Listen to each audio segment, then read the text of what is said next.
Karnataka.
വിശ്വസിക്കുന്ന സംഘടന അല്ലെങ്കിൽ പ്രസ്ഥാനം, അത് NGO അസോസിയേഷൻ ആവാം, അല്ലെങ്കിൽ പെൻഷനേഴ്സ് അസോസിയേഷൻ ആവാം, അല്ലെങ്കിൽ ഇന്ത്യൻ നാഷണൽ കോൺഗ്രസ് ആവാം, അത് ഒപ്പമുണ്ടെങ്കിൽ മാത്രമേ നമ്മൾ വലിയൊരു പ്രസ്ഥാനത്തിൻ്റെ അല്ലെങ്കിൽ വലിയൊരു സംഭവമായി മാറുന്നുള്ളൂ. അത് മൈനസ് ആയി കഴിഞ്ഞാൽ, അതായത് എല്ലാ ആനുകൂല്യങ്ങളും എന്തെല്ലാം ആനുകൂല്യങ്ങൾ ഈ ഗവൺമെന്റ് കവർന്നെടുത്തുകൊണ്ട് മുന്നോട്ട് പോകുന്നു.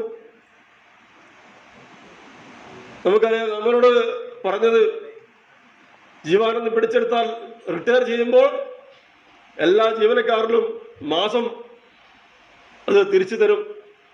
ഇൻഷുറൻസ് വകുപ്പ് ചേർന്നുകൊണ്ടുള്ള ഒരു പദ്ധതിയാണ്, അത് തിരിച്ചു തരും എന്ന് ഈ ഗവൺമെന്റ് പറയുന്നത്.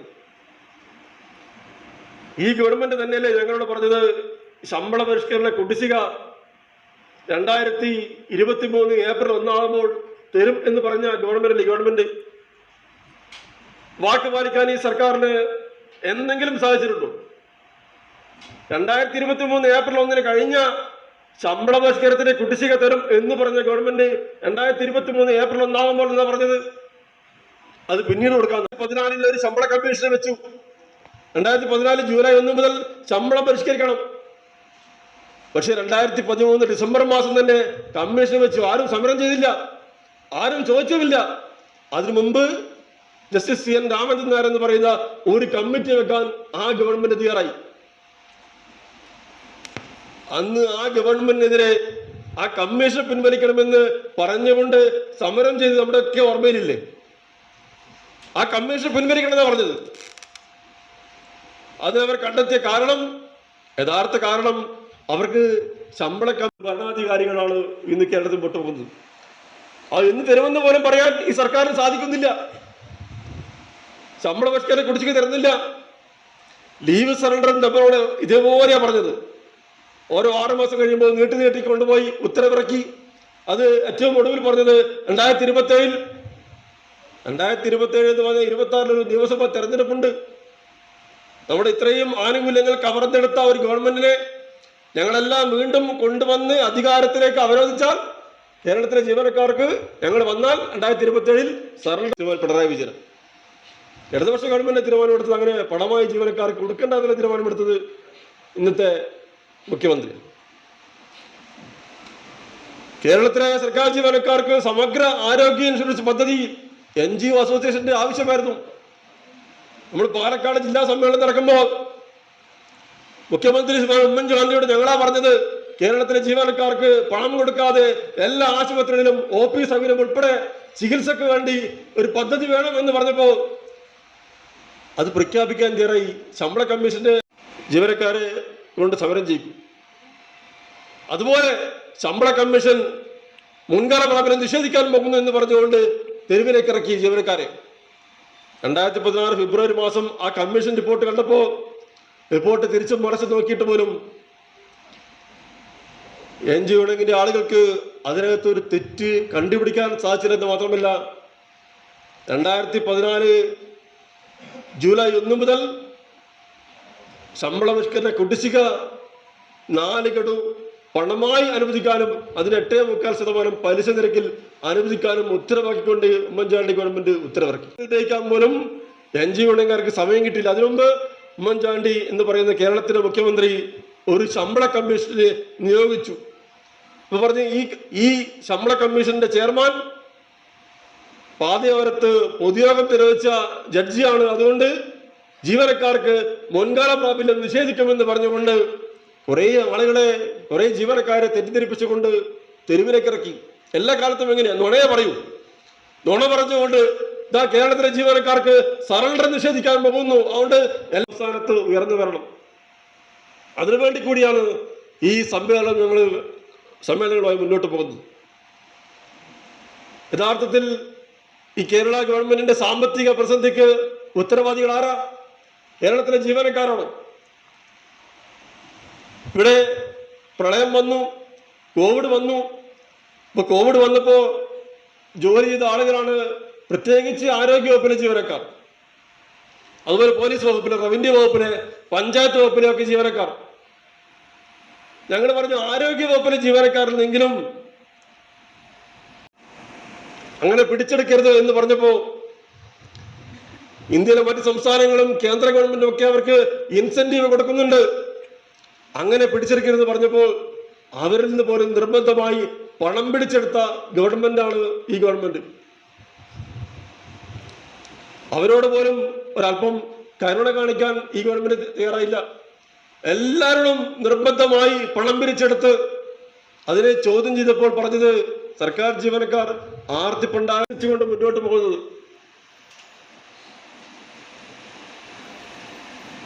എന്ത് കാര്യമെടുത്താലും ശമ്പള പരിഷ്കരണ കുടിശ്ശിക അട്ടിമറിക്കാൻ പോകുന്നു, അട്ടിമറിച്ചു. 2024 ജൂലൈ 1 പുതിയ ശമ്പള പരിഷ്കരണം കേരളത്തിലെ ജീവനക്കാർക്ക് നടപ്പിലാക്കണം. 2024 പുതിയ ജൂലൈ 1 പുതിയ ശമ്പളം വാങ്ങേണ്ട ആളുകളാ. ഈ ഗവൺമെന്റ് കമ്മീഷൻ വെച്ചോ?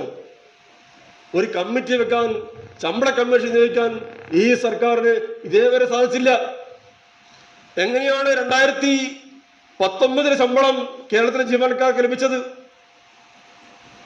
2019 ശമ്പളം കേരളത്തിലെ ജീവനക്കാർക്ക് ലഭിച്ചത് ക്ഷാമബത്തം 3 തെരഞ്ഞെടുപ്പിന്റെ തൊട്ട് മുമ്പിലത്തെ ഒരു 2 ആഴ്ച മുമ്പ് ഒരു ശമ്പള കമ്മീഷൻ എന്ന പേരിൽ ആ ക്ഷാമബത്ത അടിസ്ഥാന ശമ്പളത്തിൽ ലയിപ്പിച്ചുകൊണ്ടുള്ള ഒരു സാധനം ജീവനക്കാർക്ക് തരും. അത് ശമ്പള പരിഷ്കരണം എന്നുള്ള ഒരു പ്രചരണം. കേരളത്തിലെ 3 വർഷക്കാലമായി ക്ഷാമബത്ത ലഭിക്കാത്ത ജീവനക്കാർക്ക് ഒരു വർധനമുണ്ടാകുമ്പോൾ അത് കമ്മീഷന്റെ ശമ്പള പരിഷ്കരണത്തിന് വർധനമാണെന്ന് ജീവനക്കാരെ തെറ്റിദ്ധരിക്കും. അത് സ്വാഭാവികമാണ്. അതിനപ്പുറത്തേക്ക് ഒരു ആനുകൂല്യവും തന്നില്ല. എങ്ങനെയാണ് 2014 ഉമ്മൻചാണ്ടി ഗവൺമെന്റ് ശമ്പളം പരിഷ്കരിച്ചത്? 12% ഫിറ്റ്മെന്റ് ബെനിഫിറ്റ് തന്നുകൊണ്ട് വന്നു. കേരളത്തിലെ ജീവനക്കാർക്ക് 2003 ഏപ്രിൽ മുതൽ ശമ്പളം പരിഷ്കരിക്കണമെന്നുള്ള ഒരു പ്രമേയം അവതരിപ്പിച്ചു. അന്ന് പ്രതിപക്ഷ ഉപനേതാവ് ശ്രീമാൻ കോടിയേരി ബാലകൃഷ്ണൻ പറഞ്ഞത് അങ്ങനെ മുൻകാല പ്രാബല്യം അനുവദിക്കാൻ സാധിക്കില്ല, അത് ഭാവിയിൽ വരുന്ന സർക്കാരിന് സാമ്പത്തികമായി ബുദ്ധിമുട്ടുണ്ടാകും. അതുകൊണ്ട് ശമ്പള കമ്മീഷൻ പ്രഖ്യാപിച്ച ജൂലൈ 1 മുതൽ ശമ്പള പരിഷ്കരണം അനുവദിക്കാമെന്നുള്ള നിലപാട് സ്വീകരിക്കുകയും 2003 ഏപ്രിൽ മുതലുള്ള 59% ക്ഷാമബത്ത ലയിപ്പിച്ചുകൊണ്ടാണ് അന്ന് ആ ശമ്പള പരിഷ്കരണം കേരളത്തിലെ ജീവനക്കാർക്ക് നടപ്പിലായത്. അത് ഉമ്മൻചാണ്ടിയുടെ നിശ്ചയദാർഢ്യമാണ്. ശ്രീമാൻ കെ കരുണാകരൻ 53 നടപ്പിലാക്കിയ ശമ്പള പരിഷ്കരണം ഓരോ 4 വർഷം 2004 ഉമ്മൻചാണ്ടി ഗവൺമെന്റ് ഓരോ 4 വർഷത്തിലും പുതിയ സ്കെയിലിൽ ഇൻക്രിമെന്റ്, ഓരോ 4 വർഷം സർവീസ്, 16 വർഷം ഒരു ശമ്പള കമ്മീഷൻ നടപ്പിലാക്കിയപ്പോഴാണ് കേരളത്തിലെ ഇന്ന് കാണുന്ന 6 ക്ലർക്കുമാർക്ക് ഒരു ജൂനിയർ സൂപ്രണ്ട് ഉൾപ്പെടെയുള്ള സംവിധാനങ്ങൾക്ക് അടിസ്ഥാനമിട്ടത് ശ്രീമാൻ ജീവനക്കാർക്ക് ഗ്രേഡ് പ്രൊമോഷൻ അനുവദിച്ചതുമൊക്കെ ശ്രീമാൻ കെ കരുണാകരൻ നടപ്പിലാക്കിയ ഒരു ശമ്പള പരിഷ്കരണത്തെ തുടർന്നാണ് അത്തരം ആനുകൂല്യം നമുക്ക് ലഭിച്ചത്. പക്ഷെ കഴിഞ്ഞ ശമ്പള പരിഷ്കരണം കേരളത്തിലെ ജീവനക്കാർക്ക് ഫിറ്റ്മെന്റ് ബെനിഫിറ്റ് അട്ടിമറിച്ചു, വെയിറ്റേജ് അട്ടിമറിച്ചു. നേരത്തെ അധ്യക്ഷ ഭാഷണത്തിൽ സൂചിപ്പിച്ച ആകെ ഉണ്ടാക്കിയ വർധനം എന്ന് പറഞ്ഞാൽ HRAയിൽ ഉണ്ടായ ഒരു വർധനമാണ്. അത് കോർപ്പറേഷൻ അകത്തേക്കുള്ള ജീവനക്കാർ, ജില്ലാ ആസ്ഥാനങ്ങളിലെ ജീവനക്കാർക്ക് 8% ലഭിക്കുമ്പോൾ മുനിസിപ്പൽ ജീവനക്കാർക്ക് 6% മാറുകയും അത് പഞ്ചായത്ത് തലത്തിലേക്ക് എത്തുമ്പോൾ 4% മാറുകയും, അത് ഏറ്റവും വലിയൊരു വിവേചനമാണ്. അപ്പൊ ഇന്നിപ്പോ യൂണിയൻകാർ ഭരണസ്ഥിരാകേന്ദ്രങ്ങളിൽ ഇരിക്കുമ്പോൾ അവർക്ക് മനസ്സിലാക്കി അടിസ്ഥാന ശമ്പളത്തിനകത്ത് ഒരു വർധനമുണ്ടാക്കാൻ കേരളത്തിലെ ഇടതുപക്ഷ ഗവൺമെന്റിന്റെ ശമ്പള പരിഷ്കരണത്തിന് സാധിച്ചില്ല എന്നുള്ളത് നമുക്ക് ഒരു അനോമലി കമ്മിറ്റി പോലുമില്ല. സാധാരണയായി ശമ്പള പരിഷ്കരണം പ്രഖ്യാപിച്ചാൽ ഒരുപാട് അപാകതകൾ ഉണ്ടാകും. അതിന് അനോമലിക്ക് വേണ്ടി ഒരു കമ്മിറ്റി ഉണ്ടാക്കും. അതിനു വേണ്ടിയുള്ള ഒരു കമ്മിറ്റിക്ക് പോലും ഇടതുപക്ഷ ഗവൺമെന്റ് തയ്യാറായിട്ടില്ല എന്നുള്ളതാണ് മനസ്സിലാക്കാൻ സാധിക്കും. അപ്പൊ അതുകൊണ്ട് ശമ്പള കമ്മീഷൻ പ്രഖ്യാപിക്കാൻ ഈ സർക്കാർ തയ്യാറാകണം. മുമ്പ് നമുക്കറിയാലോ, ശമ്പള കമ്മീഷൻ അല്പം വൈകിയപ്പോൾ 73-ൽ അച്യുതമേനോൻ ഗവൺമെന്റിനെതിരെ സമരം ചെയ്തു NGO ആളുകൾ. അങ്ങനെ കൂട്ടിക്കൊണ്ടുപോയപ്പോ അവിടെ മുഖ്യമന്ത്രി ക്ഷാമവാർത്ത എന്ന് പറയാൻ കേൾക്കുന്നില്ല, പറഞ്ഞു കഴിഞ്ഞില്ല, അപ്പോഴത് കയ്യടി. സറണ്ടർ എന്ന് പറഞ്ഞപ്പോൾ അത് പറഞ്ഞു കഴിഞ്ഞില്ല, അതിനും കയ്യടി. ശമ്പളം പരിഷ്കരണം എന്ന് പറഞ്ഞപ്പോൾ അതിനും കയ്യടി. കേരളത്തിലെ മുഖ്യമന്ത്രിക്ക് അറിയാം, ഈ കയ്യടിച്ച അതിന്റെ 10% ആളുകൾ പോലും ഇത്തവണ ഞങ്ങൾക്ക് വോട്ട് ചെയ്തിട്ടില്ല എന്ന് അദ്ദേഹത്തിന് അറിയാം. ഇതൊന്നും പ്രഖ്യാപിക്കാൻ വേണ്ടിയുള്ളതല്ല എന്ന് കേരളത്തിലെ ഒരു തെരഞ്ഞെടുപ്പ് പരാജയം ഉണ്ടായപ്പോ 2 ദിവസം കഴിഞ്ഞപ്പോ പറഞ്ഞത് കേരളത്തിലെ ജീവനക്കാർക്ക് ക്ഷാമബത്ത ഉടൻ അനുവദിക്കുമെന്നാണ് പറഞ്ഞത്. ഇപ്പൊ കഴിഞ്ഞ ദിവസം ഹൈക്കോടതിയിൽ ഒരു കൊടുത്ത സത്യവാങ്മൂലത്തിൽ പറഞ്ഞത് സാമ്പത്തിക പ്രതിസന്ധി മാറുമ്പോൾ കേരളത്തിലെ ജീവനക്കാർക്ക് സറണ്ടർ അല്ലെങ്കിൽ ക്ഷാമബത്ത അനുവദിക്കുമെന്ന് പറഞ്ഞത്. ഉടനെയൊന്നും ഇത് അനുവദിക്കാൻ പോകുന്നില്ല എന്നതാണ് അതിന്റെ അർത്ഥം. കേരളത്തിലെ ജീവനക്കാർക്ക് ന്യായമായി ലഭിക്കേണ്ട ക്ഷാമബത്ത ഉൾപ്പെടെയുള്ള ഏറ്റവും പ്രധാനപ്പെട്ട ആനുകൂല്യങ്ങളാണ് ഈ ഗവൺമെന്റ് അനന്തമായി ഈ സംസ്ഥാനത്ത് നടപ്പിലാക്കാൻ നമുക്ക് സാധിക്കണം. വലിയ സമരങ്ങൾ വേണ്ടിവരും. കേരളത്തിലെ മുഴുവൻ ജീവനക്കാരെയും അധ്യാപകരെയും അണിനിരത്തിക്കൊണ്ടുള്ള ശക്തമായ സമരമില്ലാതെ മറ്റു മാർഗമില്ല. നമ്മുടെ ഒരു ദിവസത്തെ ഒരു പണിമുടക്ക് കൊണ്ടാണ് കേരളത്തിലെ ജീവനക്കാർക്ക് 2% ക്ഷാമബത്ത അനുവദിക്കാൻ ഈ സർക്കാർ തയ്യാറായി. എല്ലാം പിൻവലിക്കുക എന്ന് പറഞ്ഞ് രാജ്ഭവനിലേക്ക് മാർച്ച് നടത്തുക, കേന്ദ്രവിരുദ്ധ സമരം നടത്തുക. യഥാർത്ഥത്തിൽ സംസ്ഥാന ഗവൺമെന്റ് തീരുമാനിക്കാമെന്ന് സംസ്ഥാന ഗവൺമെന്റ് തന്നെ നിയോഗിച്ച ഒരു കമ്മിറ്റി റിപ്പോർട്ടകത്തേക്ക് പറഞ്ഞിട്ട് പോലും അതിനകത്തൊരു തീരുമാനമെടുക്കാൻ ഈ സർക്കാരിന് ഉദ്ദേശമില്ലായിരുന്നു എന്നതാണ് അത് വ്യക്തമാക്കുന്നത്.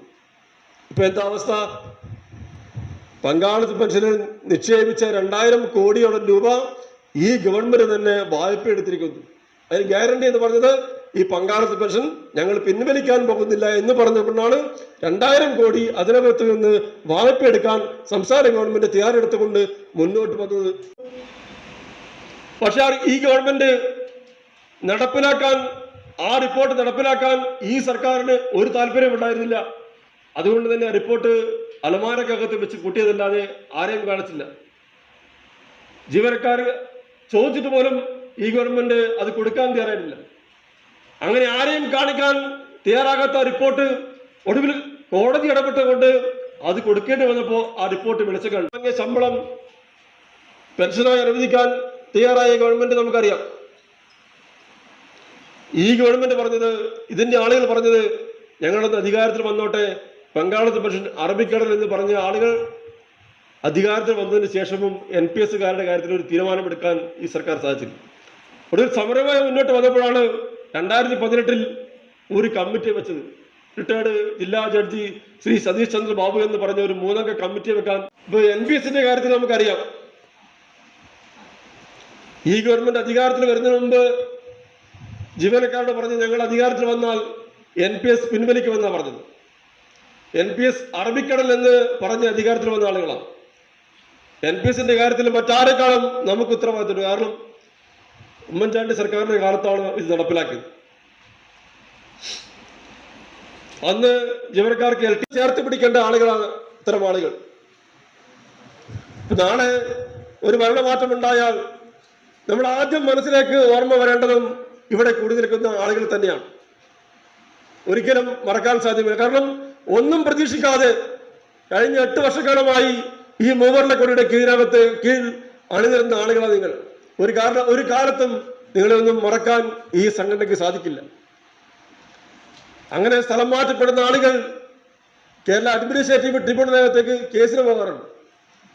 ഈ ഗവൺമെന്റ് പറയുന്നത് അങ്ങനെ നേരെ സ്ഥലം മാറ്റം ഉത്തരവുണ്ടായാൽ നേരെ കേസിന് പോകാൻ പാടില്ല. ആ സ്കൂളുകളിലേക്ക് ഹെഡ്മാസ്റ്റർമാരാകാൻ അധ്യാപകന്മാർക്ക് താല്പര്യമില്ലെന്ന് പറഞ്ഞു. ഇപ്പൊ ലോൺ എടുത്തുകൊണ്ട് വേണം ഉച്ചക്കഞ്ഞി കൊടുക്കാൻ വേണ്ടി. കുട്ടികൾക്ക് ഉച്ചഭക്ഷണം കൊടുക്കണമെങ്കിൽ അധ്യാപകന്മാർക്ക് ലോൺ എടുക്കേണ്ട അവസ്ഥയാണ്. അവർക്കുള്ള ഫണ്ട് അനുവദിക്കാൻ തയ്യാറാവുന്നില്ല. കാരണം ഉമ്മൻചാണ്ടി ഗവൺമെന്റ് ഉച്ചക്കഞ്ഞി വിതരണം സുഗമമാക്കാൻ വേണ്ടി എല്ലാ ഓഫീസിലേക്കും നൂൺമീൻ ഓഫീസർമാരുടെ ഒരു തസ്തിക ഉണ്ടാക്കി നമുക്കറിയാം. ഉമ്മൻചാണ്ടി ഭരണകാലത്ത് സമ്മാനിച്ചതാണ് 1600 രൂപ ക്ഷേമ പെൻഷൻ.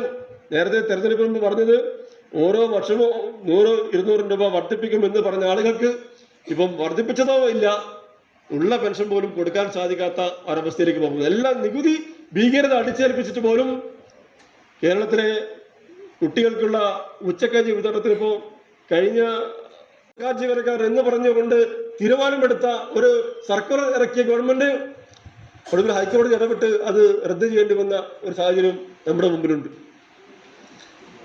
എല്ലാ അർത്ഥത്തിലും ഇപ്പൊ ഇന്ന് പത്രത്തിൽ വന്ന ഒരു വാർത്ത, കേരള കെട്ടിട നിർമ്മാണ പെർമിറ്റ് ഫീസ് കുറച്ചു എന്നുള്ളതാണ്. യഥാർത്ഥത്തിൽ ഈ സർക്കാർ ബഡ്ജറ്റ് അവതരിപ്പിക്കുമ്പോൾ കേരളത്തിലെ ജീവനക്കാർ വിചാരിക്കും ഈ നികുതി വർദ്ധിപ്പിക്കുമല്ലോ. വസ്തി ഉണ്ടാക്കി, ക്ലറിക്കൽ പോസ്റ്റ് ഉണ്ടാക്കി, വിദ്യാഭ്യാസ വകുപ്പിനകത്ത് ഏതാണ്ട് കേരളത്തിനകത്ത് 166ഓളം പോസ്റ്റ് ഉണ്ടാക്കിയ ഒരു government Oommen Chandy government.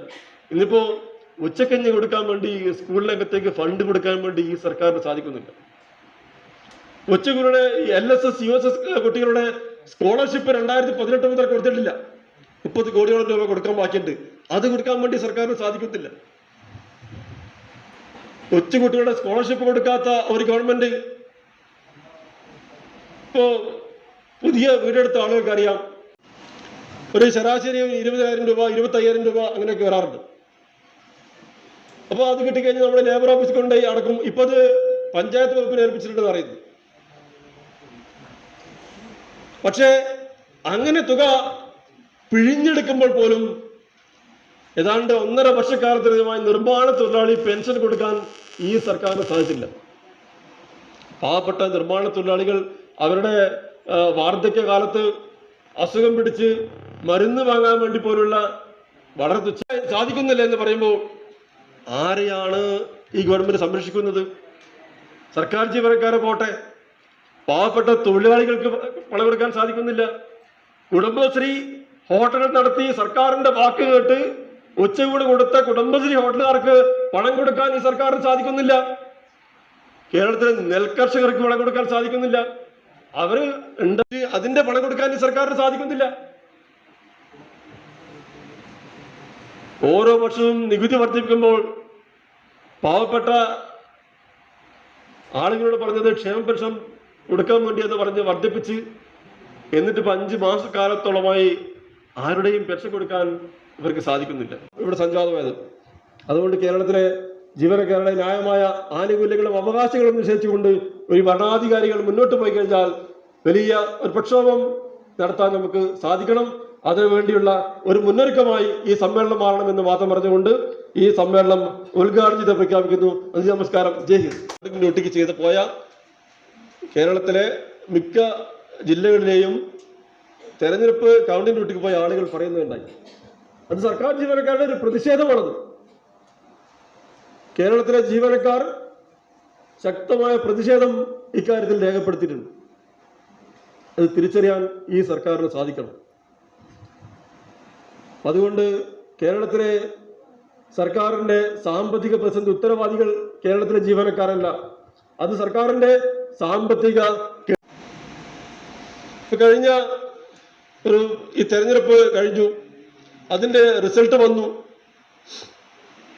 18 seat UDF വിജയിച്ചു. കേരളത്തിനകത്ത് LDFന് 1 സീറ്റാണ് ലഭിച്ചത്.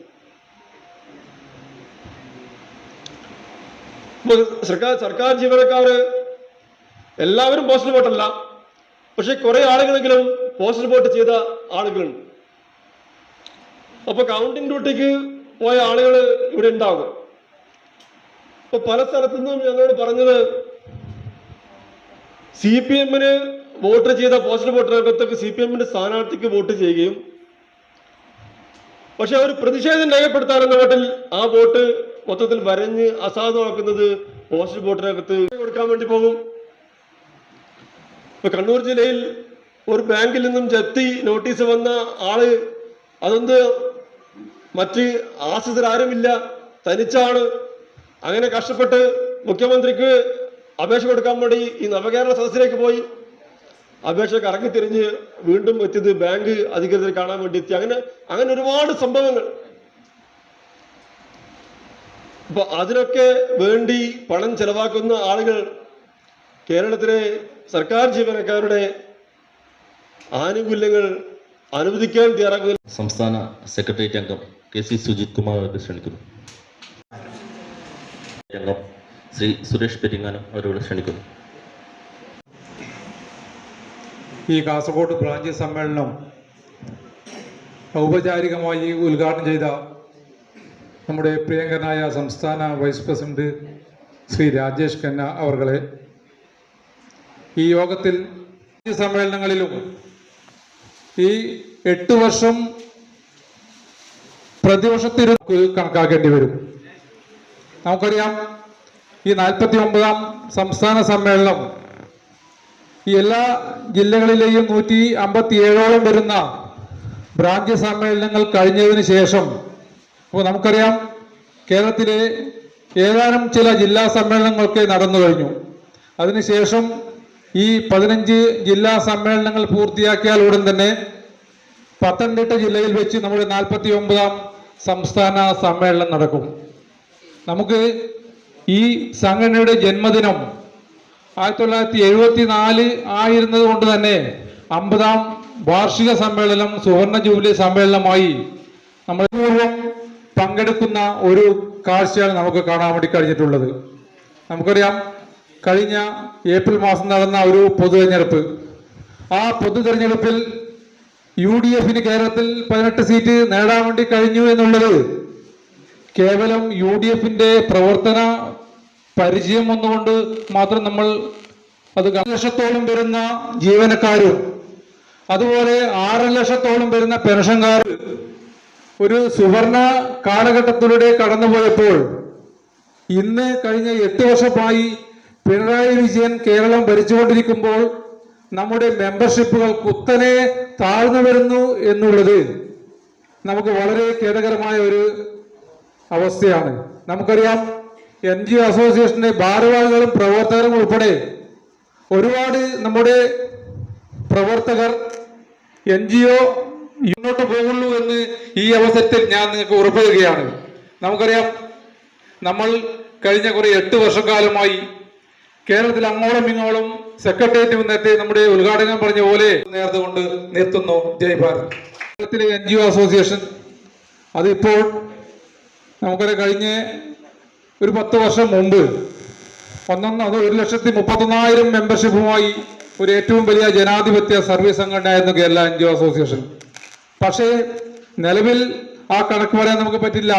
ഏകദേശം 50,000-ൽ താഴെ മെമ്പർഷിപ്പ് മാത്രമുള്ള ഒരു സംഘടനയായി നമ്മൾ കുറഞ്ഞു പോകാൻ കാരണം നമ്മുടെ ഈ കരിങ്കാലി പണിയെടുക്കുന്ന ഒരു കൂട്ടം പ്രവർത്തകരാണെന്നുള്ളത് നമ്മൾ തിരിച്ചറിയേണ്ടതുണ്ട്. അതുപോലെ നമുക്ക് ഞാൻ കൂടുതലൊന്നും NGO അസോസിയേഷൻ സംസ്ഥാന സെക്രട്ടേറിയറ്റ് അംഗം അശോക് കുമാർ അവരുടെ മറ്റു വേദിയിലിരിക്കുന്ന പ്രിയപ്പെട്ട സംഘടനയുടെ നേതാക്കന്മാർ കൊണ്ടിരിക്കുകയാണ്. നമ്മുടെ മുഖത്തൊന്നും ആർക്കും സന്തോഷമില്ല, ചിരി പടരുന്നില്ല ആരുടെ മുഖത്തും. വളരെ ഗൗരവത്തിലാണ് ഈ സദസ്സും ഈ മെമ്പർമാർ ഇരിക്കുന്നത്. 2 രാജ്യങ്ങൾ തമ്മിൽ യുദ്ധം എന്ന് പറയുമ്പോൾ ലോകത്തെല്ലാ രാജ്യങ്ങളും ഇടപെട്ടുകൊണ്ട് 2 ചേരിയായി മാറിക്കൊണ്ട് വലിയൊരു യുദ്ധത്തിലേക്ക് പോകുന്ന ഒരു കാലഘട്ടത്തിൽ നിന്ന് വ്യത്യസ്തമായി ഇപ്പോഴത്തെ യുദ്ധം എന്ന് പറയുന്നത് അത് തുടരരുത്, നടത്തരുത് എന്നുള്ള ആദ്യത്തെ ഒരു ആഹ്വാനത്തിനപ്പുറത്തേക്ക് പിന്നെയും അതിനെ വലിച്ചിഴക്കുവാൻ ഒരു രാജ്യങ്ങളും താല്പര്യപ്പെടുന്നില്ല എന്നുള്ളതാണ്. അതുകൊണ്ട് തന്നെ പല സ്ഥലത്തും ഇപ്പോൾ നടക്കുന്ന യുദ്ധം അവരുടെ താല്പര്യമായി മാത്രം, അല്ലെങ്കിൽ അവരുടേതായിട്ടുള്ള ഒരു പ്രാദേശിക കാര്യമായി മാത്രം അവഗണിക്കപ്പെടുകയാണ്.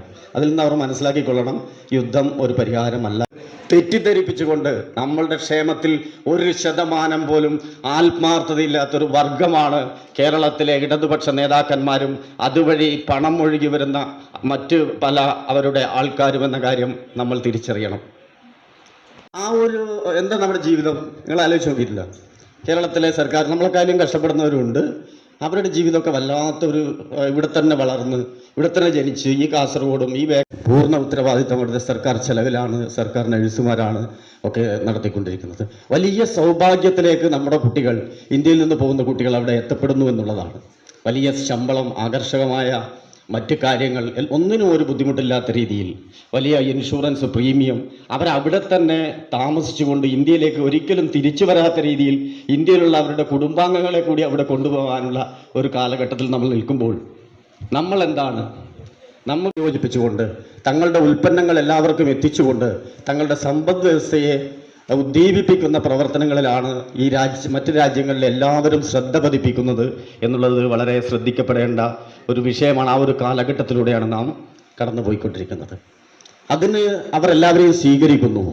ഇന്ത്യയിലെ തന്നെ ആ കോടിക്കണക്കിന് മാനവ വിഭവശേഷിയെ ഇന്ത്യക്കാരല്ല പ്രയോജനപ്പെടുത്തുന്നത്, മറിച്ച് വിദേശ രാജ്യങ്ങളാണ്. അവർക്ക് അവിടെ വലിയ സൗകര്യങ്ങൾ ചെയ്തു കൊടുക്കുന്നു. ഇപ്പോൾ ഇവിടെ ജനിച്ചു വളർന്ന അല്ലെങ്കിൽ ഇവിടെ തന്നെ വിദേശത്ത് പോകാൻ പറ്റാത്ത കുട്ടികളുടെ അവസ്ഥ നാളെ അവർക്ക് എങ്ങനെ സർക്കാർ അവരെ നോക്കിക്കാണും എന്നുള്ളതാണ്. 5 പൈസ ഇല്ലാതെ ഈ പൈസയൊക്കെ പല വഴികളിലൂടെ പലരിലേക്കും എത്തി കൊള്ളയാണ് കേരളത്തിൽ നടന്നുകൊണ്ടിരിക്കുന്നത്. ഈ കൊള്ള നിന്നുപോയാലും അവർ ഒരിക്കലും നശിക്കില്ല. കാരണം അവർക്ക് ഭരണമില്ലെങ്കിലും പിടിച്ചു നിൽക്കാനുള്ള അതിഭയങ്കരമായ സമ്പത്ത് നിങ്ങളുടെയും എൻ്റെയും പോക്കറ്റിൽ നിന്ന് അവർ ഇതുവരെ എടുത്തു കഴിഞ്ഞു എന്നുള്ളതാണ് യാഥാർത്ഥ്യം. ഈ ഒരു ആശയം നമ്മൾ പ്രചരിപ്പിക്കണം. ഇത് നമ്മുടെ സുഹൃത്തുക്കളോട് പറയണം. സാഹചര്യം നിലനിൽക്കുമ്പോഴും സിവിൽ സർവീസുമായി ബന്ധപ്പെട്ട് അതിലെ വിഷയങ്ങൾ ഉയർത്താൻ ഭരണപക്ഷ സർവീസ് സംഘടനകളായ NGO ഉൾപ്പെടെയുള്ള സർവീസ് സംഘടനകൾ തയ്യാറാകാത്തതും നമ്മൾ കാണുകയാണ്. അവർക്ക് കേരളത്തിലെ സർക്കാർ ജീവനക്കാരൻ ശമ്പള ഇനത്തിൽ ഒരു 1 പൈസ വാങ്ങിയില്ലേലും കുഴപ്പമില്ല, സർക്കാർ ജീവനക്കാരൻ പട്ടിണി കിടന്ന് മരിച്ചാലും കുഴപ്പമില്ല, ഇടതുഭരണം അത് അധികാരത്തിൽ തുടർന്നാൽ മാത്രം മതി എന്ന വളരെ സങ്കുചിതമായ ചിന്തയാണ് അവരെ മുന്നോട്ട് നയിക്കുന്നത്. ഇവിടെയാണ് കേരള NGO അസോസിയേഷൻ എന്ന പ്രസ്ഥാനത്തിൻ്റെ പ്രസക്തി.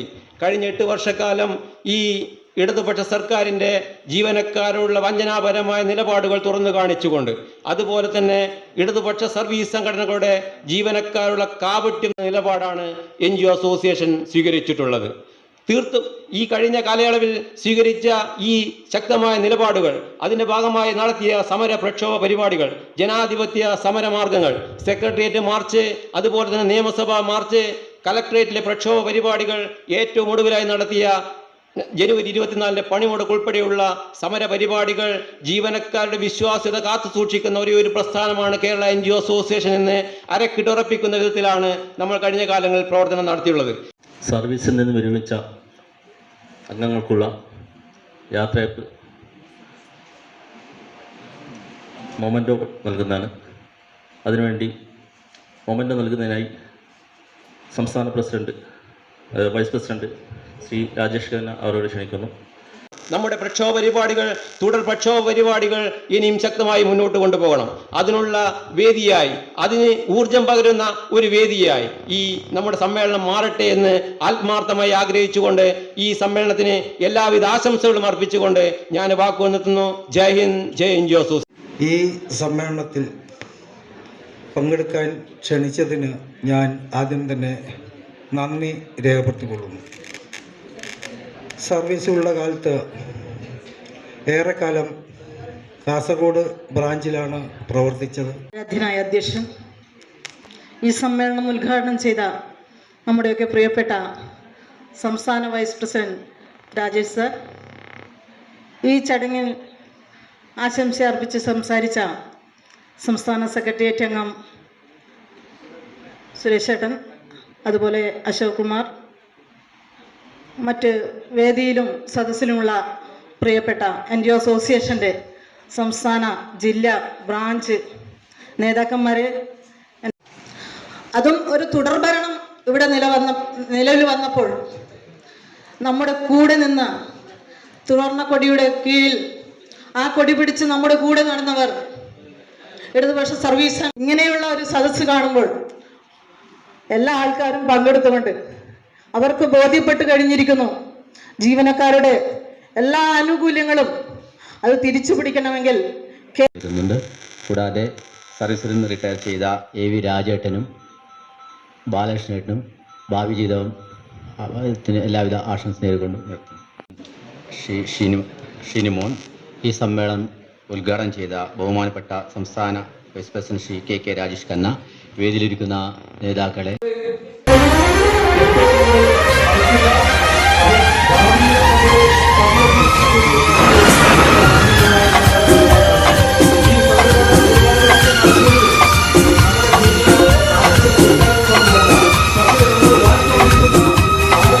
സംരക്ഷിക്കുന്നതിന് വേണ്ടിയായിരുന്നു നമ്മുടെ ഈ സമരം.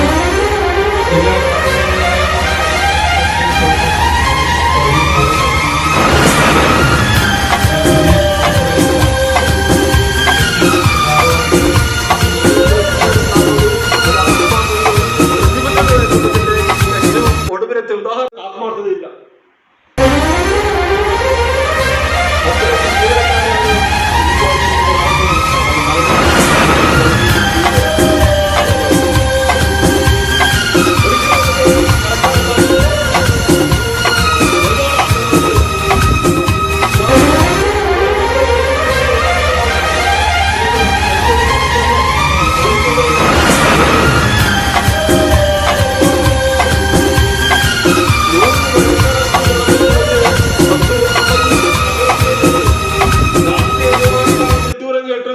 സമരം ചെയ്ത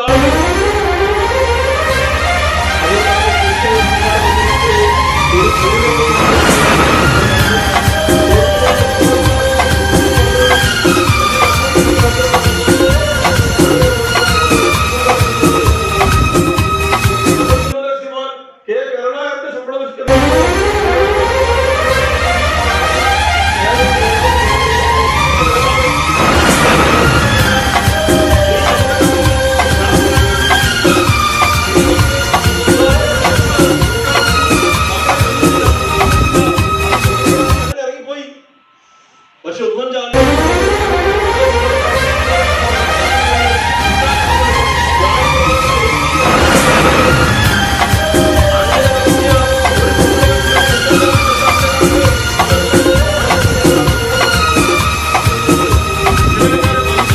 നിലപാടാണ് ഇവിടെ ഇടതുപക്ഷത്തിൽ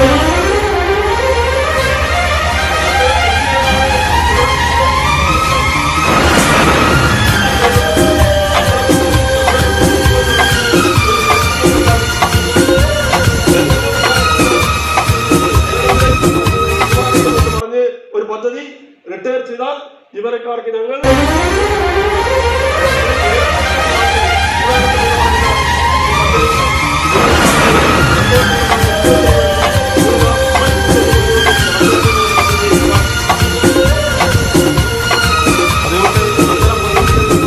ഈ സംസ്ഥാനത്ത് നടപ്പിലാക്കാൻ അനുവദിക്കാൻ സാധ്യമല്ല.